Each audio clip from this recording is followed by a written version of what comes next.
হাজবেন্ডের কাছে অনেক দিনেরই আবদার ছিল একটা মোচা পেলে এনে দিও। সেই যে বাড়ি থেকে এসেছি কতদিন হয়ে গেল, মোচা খাওয়ার কথা কিন্তু খুব মনে পড়ে। আমাদের কোয়ার্টার থেকে কিছুটা দূরে একটি বাঙালি দাদার সবজির দোকানে হাজবেন্ড ফোন নাম্বার দিয়ে বলে এসেছিল তোমার দোকানে মোচা এলে খবর দিও। তো আজ সকালে এই সবজি দাদা বেশ মনে করে হাজবেন্ডকে ফোন করে মোচা নিয়ে যেতে বলে। হাজবেন্ড অফিস যাওয়ার আগে তাড়াহুড়ো করে মোচাটা এনে দিয়ে যায় আর বলে আজ কিন্তু মোচার ঘন্ট না, বৃষ্টি বাদলের দিন একটু স্ন্যাক্স কিছু বানিও।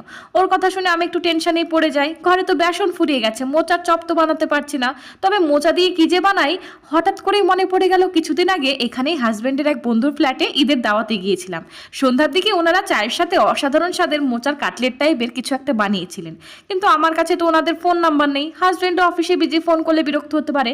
তবে এটুকু মনে আছে ওই দিদিটি আমার সাথে গল্প করতে করতে মোচার পুরটিকে কর্নফ্লাওয়ারে চুবিয়ে ব্রেড ক্রামসে কোট করছিলেন, আর কাটলেটটি মুখে দিতেই বাদাম ভাজা নারকেল ভাজার কুচি মুখে পড়ছিল, আর সঙ্গে ছিল ভাজা মশলার দারুণ এক সুগন্ধ। ফুল রেসিপিটি দেখতে চাইলে কমেন্ট করো।